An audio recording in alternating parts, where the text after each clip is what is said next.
Pessoal, então continuando aqui nessa aula, a parte prática, né, dessa aula, a gente acabou de falar sobre métodos para estimativa de estado ancestral, tanto para caracteres discretos quanto para contínuos, né? Fiz um breve exercício aí, né? Dos contínuos eu acho que tá de bom tamanho. O discreto a gente viu dois métodos, tanto o máximo likelihood quanto o mapeamento estocástico, né? Então, no caso do sinal filogenético agora, a gente também vai ver uma série de métodos, começando com o método que eu falei lá no finalzinho da aula, que é o método da Pavlovani. Então, primeiro, a gente precisa importar a árvore, e essa é uma maneira um pouco diferente, né? Que a gente vai trabalhar, porque a função que a gente vai usar daqui a pouco, ela precisa de uma filogenia em formato Newick, mas ela precisa que isso seja um caractere. Então, por isso que eu estou trabalhando com ela dessa forma, né? Esse aqui é simplesmente a função que calcula a decomposição, né, da entropia do Hall, né, ao longo dos nós da filogenia, mas hoje em dia isso está disponível no pacote chamado ADIV. Estou importando a função, mas isso já está disponível hoje em dia no pacote ADIV, né? Esse é um pacote relativamente recente, e a gente consegue já que é justamente essa função, DECDIV, tá? Ela está aqui nesse pacote. Então aqui eu estou usando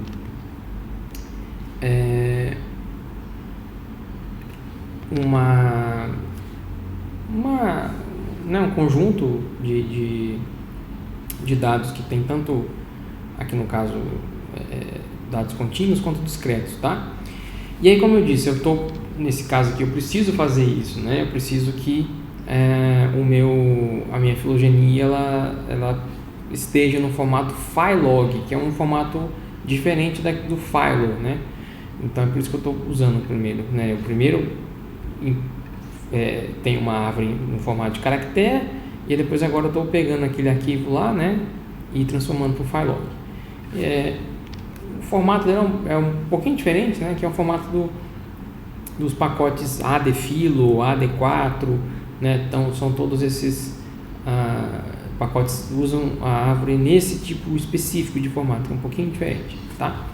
Então aqui eu estou simplesmente calculando, né, uma matriz de distância, né, que vai me dar justamente depois a possibilidade enfim, aqui eu estou calculando uma matriz de distância para os atributos, tá? Então ele vai me dar uma matriz de distância em termos de distância ou dissimilaridade, né? Ou seja, o quão distante as espécies são entre si em termos dos caracteres. E aí sim eu estou usando agora essa função DECDIV, né, que pede uma filogenia no formato Phylog. Aqui ela já mudou, né?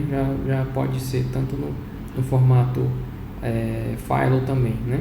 Ou enfim. E agora, né, esse de fato que é aqui a gente diz que se eu somar, esse aqui a função vai justamente decompor, né, essa matriz de similaridade ao longo dos nós da filogenia. E se eu somar isso, eu vou ter uma medida da entropia quadrática total da árvore, né? Então isso me dá uma ideia do quão diverso é aquele ou aqueles atributos, né, ao longo dessa árvore. E aí, olha só, eu tenho uma função que é o rtest-decdiv, que é uma função associada, né, que foi também publicada lá naquele artigo de 2010, que ela vai pegar justamente aquele arquivo, né, aquele objeto, desculpa, e vai me mostrar um teste. Na verdade são 3 testes, né, de hipótese. E aqui a gente vê que a gente pode entrar, né, VecAb, não sei se aqui, numeric vector give the presence of ou abundância, né, da espécie na comunidade. Então esse teste, na verdade, ela foi feito justamente para lidar com dados de comunidades, mas aqui eu não quero fazer referência a comunidades, né, ecológicas. Então aqui eu estou simplesmente pegando um vetor, né, número 1, e repetindo 35 vezes. Por que 35 vezes? É o número de espécies que eu tenho na minha filogenia, nos meus dados, tá? Então olha só, aqui eu tenho os 3 testes, né, de hipótese, e aqui eu tenho a estatística observada, né, isso, né, depois da padronização lá, e o tipo de você pode, né, ver aqui você pode, né, colocar isso tanto como bicaudal ou unicaudal, né? Aqui está sendo, no caso, unicaudal. E o valor de P associado. Aqui também ele está me dando uma outra informação que multiple comparisons, mas ele está ele tá me pedindo aqui justamente esse V-ranking, né? Que é o complexo e o D-root. Então essa função ele me permite escolher entre se eu vou considerar a filogenia com comprimento de ramo ou só a topologia. Então essa função é interessante se você não tem comprimento de ramo, né? Você ainda assim consegue usar ela colocando essa distância em relação à raiz.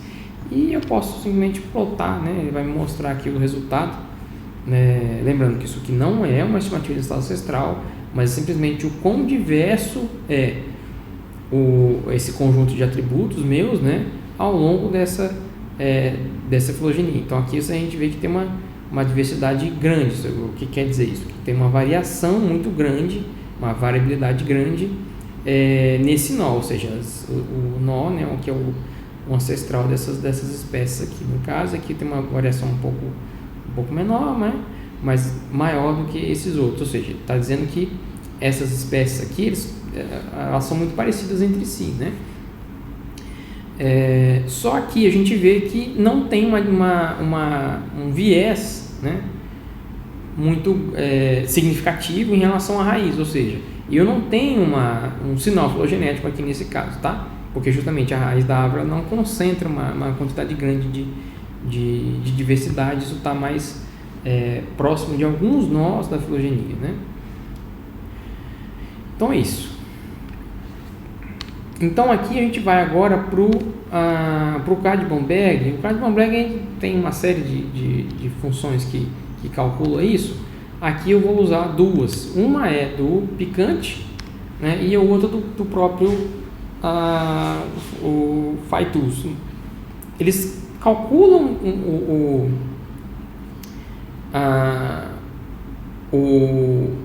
a significância do K de uma maneira um pouquinho diferente, tá? Mas óbvio, o valor do K como é uma fórmula de maneira analítica, o valor é idêntico, né? Só a maneira de você calcular justamente a significância dele aqui vai ser um pouquinho diferente. Então esse aqui é a função do picante, né? Você tem sempre o trait e a filogenia, né? E ele vai me mostrar esse resultado, é o K, o valor do K, a variância do PIC, que é justamente o que ele está mostrando aqui, né? Então olha só, calcula o K, né? A estatística K, assim como o valor de P baseado na variância dos contratos independentes filogenéticos, né? Em relação a uma reshuffling, ou seja, um embaralhamento dos tipos, né? Como eu disse, então por isso que ele está mostrando aqui a variância observada, a média da variância aleatorizada e aí o valor de P calculado a partir disso, né? E aqui um valor dizer que é justamente um valor padronizado, né? Mas vocês veem que o valor do K é sempre o mesmo. Aqui é o valor justamente do Phytools. A gente vê o Phylosig. Esse aqui é a função do Phytools. Então tem a filogenia e o trait, né? E aí o método pode usar tanto o K como o lambda, né? E aí você pode tanto calcular só o atributo, ou só a estatística, ou também fazer o teste de significância, né? E aí ele calcula, né, o valor de P de uma maneira um pouquinho diferente, mas a gente vê que o valor em si é bastante significativo. Então aqui eu estou simplesmente calculando, né, uma medida de sistema filogenético daquele atributo que a gente já usou antes, né, que é o tamanho do corpo lá dos anólitos, né? Então a gente vê que aqui de fato a gente pode dizer que tem um sinal filogenético alto e significativo. Eu posso também fazer a mesma coisa com o lambda de Pagel, né? No caso aqui eu tenho o valor do lambda, né, que é 1.01, ele não deveria ser maior do que 1, mas enfim, a gente já conversou um pouquinho sobre isso na aula teórica. E aqui eu tenho o valor de P, né, que é, enfim, altamente significativo. Aqui eu tenho o D da Fritz, né, que ele serve para atributos binários, né? Então aqui eu estou entrando com um dado aqui de girinos, né? Então aqui eu tenho a altura da nadadeira, comprimento total e aqui, enfim, uma série de outros de dados, né, binários, que é a posição dos olhos, enfim, uma série outra de total de fileira de lentilha, enfim. Na verdade aqui não é binário, né? Mas eu tenho a posição dos olhos e a presença de flagelo, presença e ausência dos flagelos. Então aqui, como eu estou usando o CAPE, esse pacote também ele requer que você tenha os dados num formato bem específico, né? Então por isso que eu quis vocês verem que, por exemplo, aqui o nome das espécies, elas não estão no nome das linhas, e sim numa coluna específica, né? Então aqui eu tenho que especificar quais traits são binários, né? Que são justamente o 4 e o 8, que é o flagelo e a posição dos olhos, junto com o nome das espécies. E aí eu vou entrar com isso numa função chamada comparative data, que vai me trabalhar os dados, né? Ele vai criar um novo objeto com a filogenia e os dados que eu quero e o nome das espécies. E aí depois sim é que eu vou calcular o sinal filogenético usando essa função phylod, que é ela que calcula de fato o D da Fritz. Então aqui ele vai me dar alguns dados, né? Por exemplo, aqui eu tenho a posição dos olhos, os estados são 0 e 1, são binários, eu tenho são 18 espécies em total, então eu tenho 10 dessas espécies tem posição dos olhos, eu acho que se não me engano é dorsal, e aqui é lateral. E aqui ele está me dando o D estimado, então o D ele é menor do que 1, né? Lembra lá que eu mostrei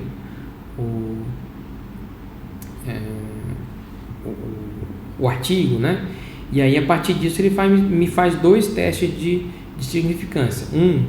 Para ver se esse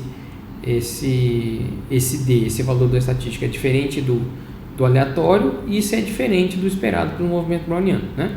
A gente tem que ele é significativo, ele é diferente do esperado ao acaso, mas ele não é diferente do que esperado pelo movimento browniano, né? Então aqui ele está me explicando justamente, né? A função calcula o D observado para um trait binário, uma filogenia, e compara isso, né, o valor do D, com 2 modelos, de aleatoriedade, né, filogenética, então, ou seja, os traits eles são aleatoriamente bagunçados, embaralhados em relação aos tipos da filogenia, e aqui é o teste da hipótese em relação ao movimento browniano, né? Se ele tem se ele parte, né, do movimento browniano ou não. E aí olha só, ele me explica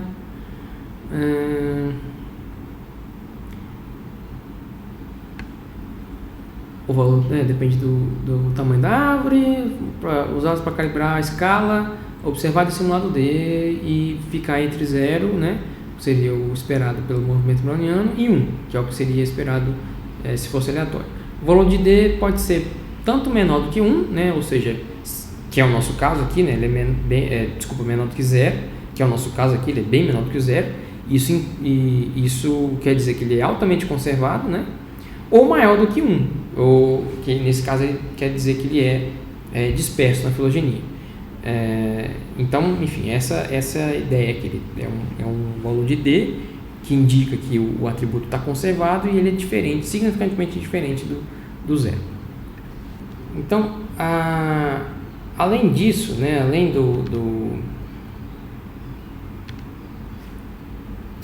a gente tem o correlograma de Moran, que a gente também pode, né, calcular o que a gente chama de um correlograma, né, filogenético. Então aqui o pacote PhyloSignal ele tem uma função justamente para calcular isso, né? E aqui eu estou usando uma dos atributos, né, que eu criei aqui em cima desse objeto que é chamado OBJ, né, para a gente calcular, né? Então você vê que ele precisa que você insira um objeto da classe PhyloD4, né, Philo4D, e aí especifique o nome do atributo que você quer pegar dentro desse objeto, né? E aí ele vai me dar justamente o correlograma, né? E aí esse aqui é justamente o valor do correlograma, e aqui ele dá um intervalo de confiança disso, né? A gente vê que nas primeiras classes de distância a correlação é bem baixa, né? E depois isso vai ficando próximo do zero, ou seja, as espécies, no caso aqui da frequência máxima, que é esse atributo que eu escolhi, ele não é lá tão parecidas assim, né? Eu posso também calcular o distograma, né? Esse aqui é o correlograma, né, de Mantel, né, parecido lá com na verdade, derivado daquele artigo do Hardy e da Pravoane, né? E aqui eu tenho o que seria o correlograma de Mantel, o correlograma de Moran, desse vetor lá, que pega atributos temporais do campo, né? A gente vê que aqui no caso não tem nenhuma correlação filogenética, e aqui eu estou calculando isso em relação tanto ao esperado pelo movimento browniano, que é esse aqui, então ele é um pouco menor do que seria esperado pelo movimento browniano, e eu também tenho o que é esperado por um modelo nulo, né? E aí no caso eu tenho a média e o intervalo de confiança do modelo nulo, tá? E eu também tenho o distograma filogenético, que é outra coisa que aquele artigo lá do Hardy e da Pravoane trouxeram, né, de novidade. Então aqui eu tenho a distância, né, o euclidiano no caso, né, e aqui em relação a distância em relação à raiz, mesma coisa, do observado esperado pelo movimento browniano, o intervalo de confiança do movimento browniano e o intervalo de confiança do observado, né. Eu posso fazer isso também pelo outro pacote, que é o LetZer. Então ele tem uma função chamada LetCorrel, que ele pode fazer tanto correlogramas espaciais quanto temporais, quanto filogenéticos.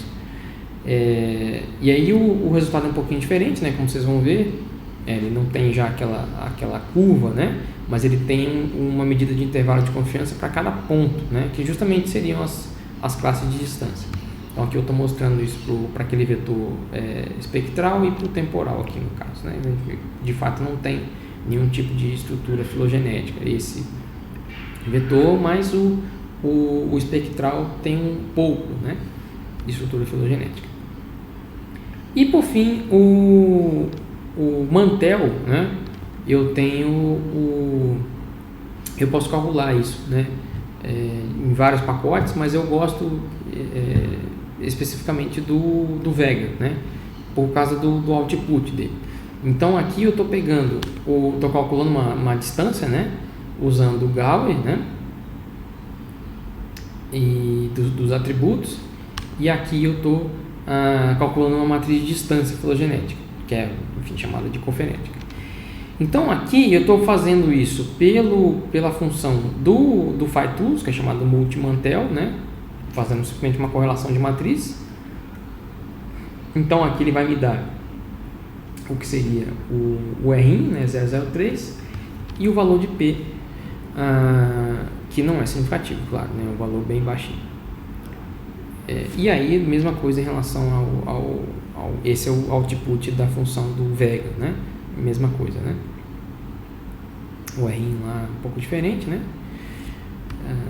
E aí eu posso plotar isso dessa forma, né? Esse aqui eu tenho uma matriz de distância filogenética e uma matriz de atributos aqui no caso, né?